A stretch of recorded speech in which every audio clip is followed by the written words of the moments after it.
Hello viewers, Achyuta তার free coaching চ্যানেলে তোমাদের সকলকে স্বাগত জানাই। আজকের এই ভিডিওটিতে তোমরা যারা ক্যালকাটা ইউনিভার্সিটিতে বিএ হিস্ট্রি অনার্সে 6 সেমিস্টারে পড়ছো, তোমাদের যে CC14 পেপারটি রয়েছে আন্তর্জাতিক সম্পর্কের ইতিহাস, এই পেপারটির একটি গুরুত্বপূর্ণ ইম্পর্টেন্ট টিকা 2024 সালের সাজেশন অনুযায়ী পিং পং কূটনীতি বা পিং পং ডিপ্লোম্যাসি, এই প্রশ্নটি নিয়ে সংক্ষিপ্ত আলোচনা করব। আলোচনার শেষে উত্তরটি তোমাদের সামনে তুলে ধরবো।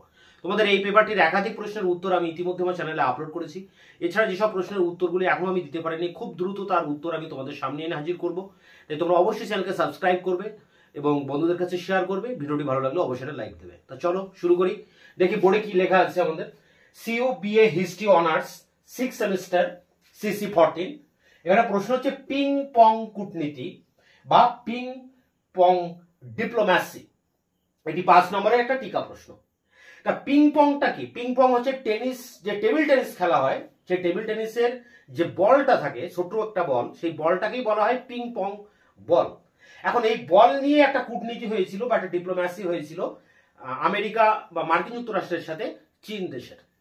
দেখো, মার্কিন যুক্তরাষ্ট্র আর চীনের যে সম্পর্ক, অর্থাৎ মার্কিন চীন সম্পর্কের উপরেও কিন্তু তোমাদের একটা প্রশ্ন আছে এই পেপারে, বড় প্রশ্ন 10-এর জন্য। তোমরা সেখানে পড়ে দেখেছো যে আমেরিকার সাথে চীনের কিন্তু সম্পর্কের অবনতি হয়। কখন অবনতি হয়? যখন মাও জেদং এর নেতৃত্বে 1949-এর 1 জানুয়ারি গণপ্রজাতন্ত্রী চীনের উত্থান হয়, অর্থাৎ সাম্যবাদী চীনের উত্থান হয়। তারপর থেকেই চীনের সাথে আমেরিকার দ্বন্দ্ব বাঁধে। কেন দ্বন্দ্ব বাঁধছে?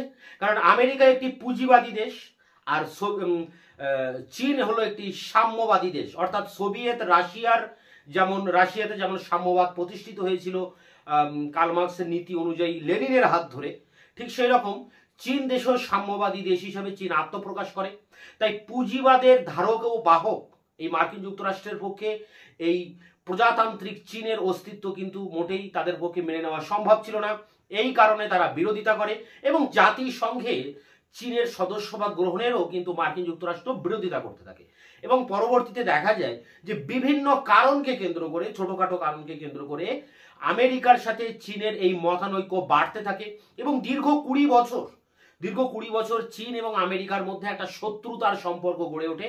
এবং এই সময় চীন রাশিয়ার সাথে একটা ভালো সম্পর্ক তৈরি করে। আর এদিকে রাশিয়ার সাথে আমেরিকার তো দ্বন্দ্ব ছিলই, ঠান্ডা যুদ্ধে আমরা জানি। এই কারণে আমেরিকা পুরোপুরিভাবে চীনকে বয়কট করে এবং চীনের উপরে একটা বাণিজ্যিক যে নিষেধাজ্ঞা, সেটিও কিন্তু জারি করেছিল আমেরিকার তরফ থেকে। তো দীর্ঘ 20 বছর এই দুটি দেশের মধ্যে একটা শত্রুতার পরিবেশ তৈরি হয় এবং আমেরিকার কোনো ব্যক্তি আনুষ্ঠানিকভাবে চীনের মাটিতে কিন্তু পা রাখেনি। কিন্তু এরপরে অবস্থার কিছুটা বদল হয় 1970-এর দশকে গিয়ে। দেখো, 1970-এর দশকে গিয়ে রাশিয়ার সাথে চীনের যে সম্পর্কটা ছিল তাতে ফাটল ধরে। কেন ফাটল ধরে? বিভিন্ন কারণে। রাশিয়ার যে বিভিন্ন পদক্ষেপ নেন পরবর্তীকালে রাশিয়ার প্রেসিডেন্টরা, মিখাইল গর্বাচভ, সেই নীতির কিন্তু বিরোধী ছিলেন এই মাও জেদং অর্থাৎ চীন। এবং চীন এবং রাশিয়ার যে বর্ডার আছে, যে সীমান্ত, সেই সীমান্তের বিভিন্ন ঘটনা নিয়ে দুই দেশের মধ্যে খণ্ডযুদ্ধ বাধে এবং দুই দেশের মধ্যে উত্তেজনা বাড়তে থাকে। তখন মাও জেদং চীনের মাও জেদং রাশিয়াকে শায়েস্তা করার জন্য বা রাশিয়াকে উচিত শিক্ষা দেওয়ার জন্য সে রাশিয়ার শত্রু আমেরিকার সাথে একটা সম্পর্ক তৈরি করার চেষ্টা করে। তাহলে মাও জেদং একটা চিন্তা ভাবনা করে আমেরিকার দিকে অগ্রসর হয় এবং আমেরিকার সাথে একটা নতুন করে সম্পর্কের পুনর্মূল্যায়ন করতে সে চেষ্টা করে।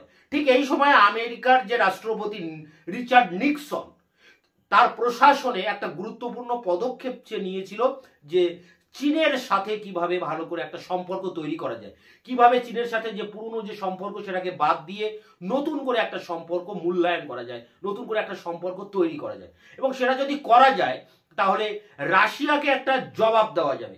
কারণ রাশিয়ার প্রতিবেশী এই চীন রাশিয়ার সহযোগী ছিল এবং সাম্যবাদী যে শক্তি সারা বিশ্বে, একটা সুপার পাওয়ার হিসেবে রাশিয়া এবং চীন কিন্তু আবির্ভূত হয়েছিল।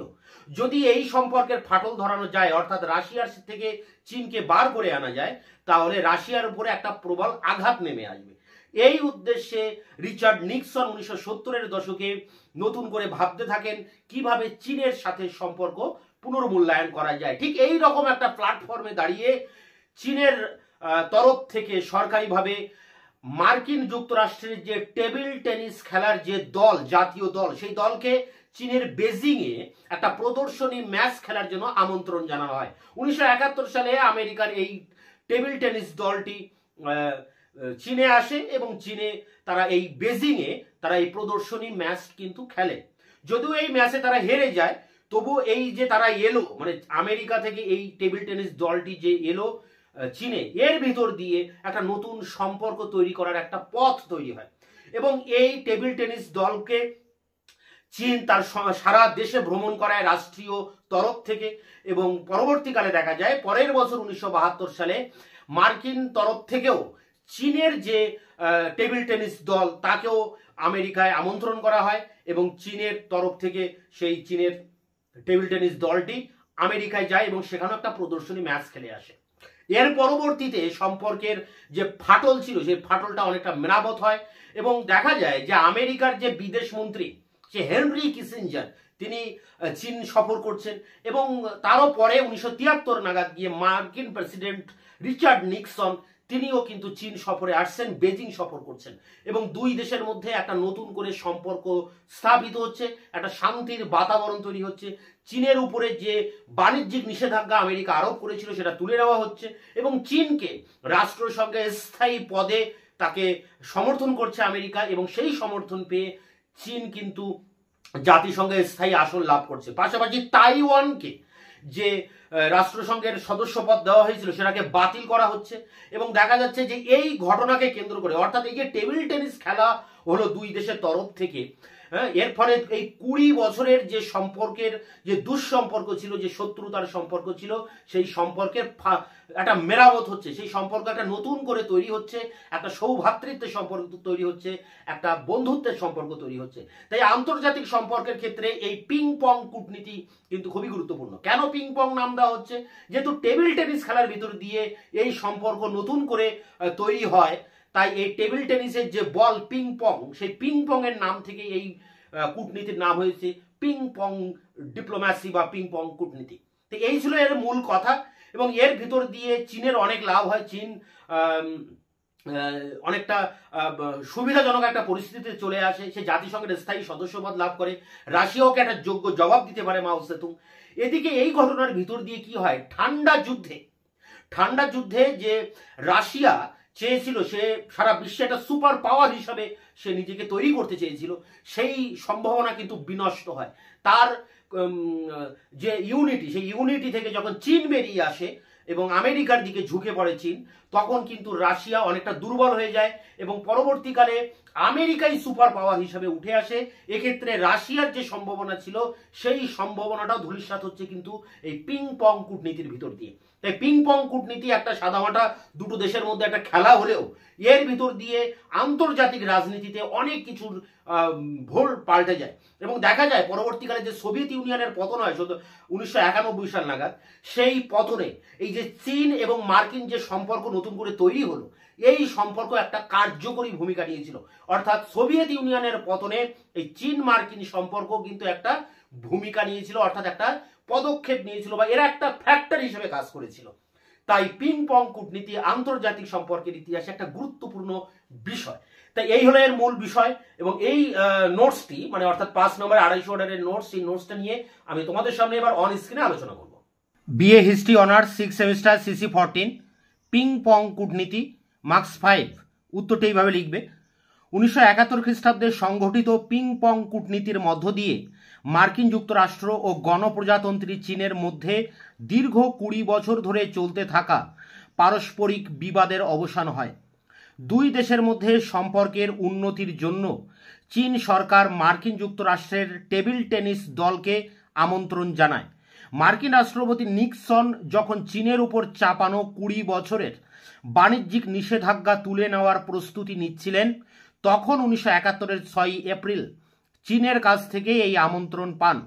মার্কিন টেবিল টেনিস দল 10 এপ্রিল চীনে পৌঁছায় এবং বেজিংয়ে তাদের প্রদর্শনী ম্যাচের আগে সারা দেশে ভ্রমণ করানো হয়। প্রদর্শনী ম্যাচে আমেরিকার টেবিল টেনিস দলটি পরাজিত হলেও এই খেলার সুদূর প্রসারী প্রভাব পড়ে দুই দেশের পারস্পরিক সম্পর্কের উপর।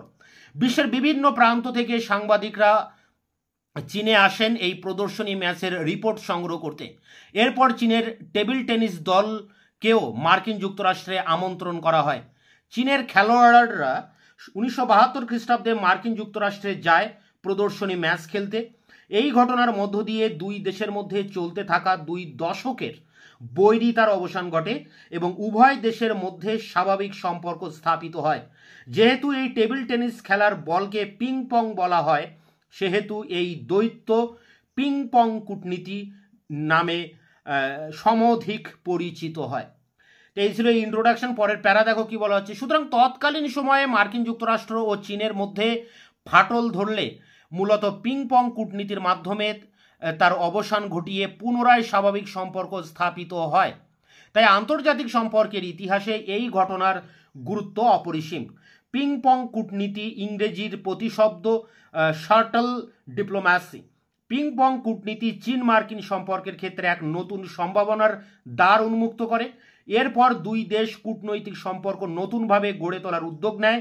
তৎকালীন মার্কিন পররাষ্ট্রমন্ত্রী হেনরি কিসিঞ্জার 1971 সালেই বেজিং সফর করেন এবং 2 বছর পরে 1973 সালে তৎকালীন মার্কিন প্রেসিডেন্ট রিচার্ড নিক্সন চীন সফর করেন। এতে দুই দেশের মধ্যে বৈরিতার অবসান ঘটে। বিশেষ করে মার্কিন যুক্তরাষ্ট্র সমাজতান্ত্রিক চীনকে স্বীকৃতি প্রদান করে, ফলে চীন জাতিসংঘের নিরাপত্তা পরিষদের সদস্যপদ লাভ করে। পক্ষান্তরে তাইওয়ান জাতিসংঘ থেকে বাদ পড়ে। নেক্সট প্যারা, এটি শেষ প্যারা। এই প্যারাতে দেখানো হচ্ছে আগের কি অবস্থা ছিল চীন এবং মার্কিন সম্পর্কের ক্ষেত্রে, সেটি একটুখানি উল্লেখ করা হচ্ছে। দেখো, ঘটনার সূত্রপাত 1947 সালে, যখন মাও সেতুং চীনে সমাজতান্ত্রিক বিপ্লব ঘটান। পুঁজিবাদের ধারক ও বাহক মার্কিন যুক্তরাষ্ট্রের পক্ষে তা মেনে নেওয়া সম্ভবপর ছিল না। এর সাথে যুক্ত হয়েছিল ঠান্ডা যুদ্ধকে কেন্দ্র করে ঘটতে থাকা একাধিক আন্তর্জাতিক ঘটনা। চীনের উপর মার্কিন যুক্তরাষ্ট্র বাণিজ্যিক নিষেধাজ্ঞা আরোপ করে। কোরিয়া ও ভিয়েতনাম সংকটকে কেন্দ্র করে দুই দেশের মধ্যে সম্পর্কের আরও অবনতি ঘটে। সম্পর্কের এতটাই অবনতি ঘটে যে 20 বছরের বেশি সময় ধরে আনুষ্ঠানিকভাবে মার্কিন যুক্তরাষ্ট্রের কোনো প্রতিনিধি চীনের মাটিতে পা রাখেনি। তবে সময়ের সাথে সাথে সম্পর্কের এই দূরত্ব ঘুচে যেতে থাকে। 1971 সালে বিশ্ব রাজনীতিতে আমূল পরিবর্তন আসে। ততদিনে সোভিয়েত ইউনিয়নের সঙ্গে চীনের সম্পর্কে চিড় ধরে।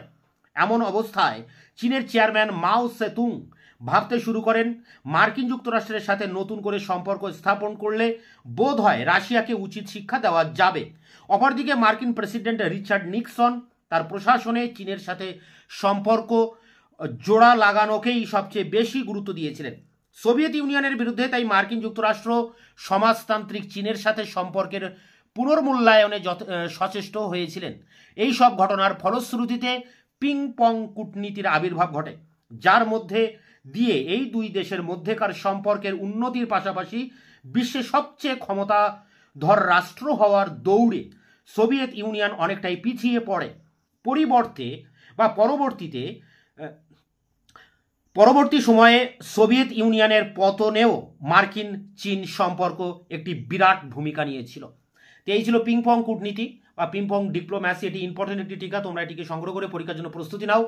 তোমাদের এই পেপারটির অন্যান্য প্রশ্নের উত্তর নিয়ে খুব দ্রুত আবার তোমাদের সামনে হাজির হবো। ততক্ষণে তোমরা চ্যানেলকে সাবস্ক্রাইব করে রাখবে, বন্ধুদের কাছে শেয়ার করবে এবং ভিডিওটি ভালো লাগলে অবশ্যই একটা লাইক দেবে।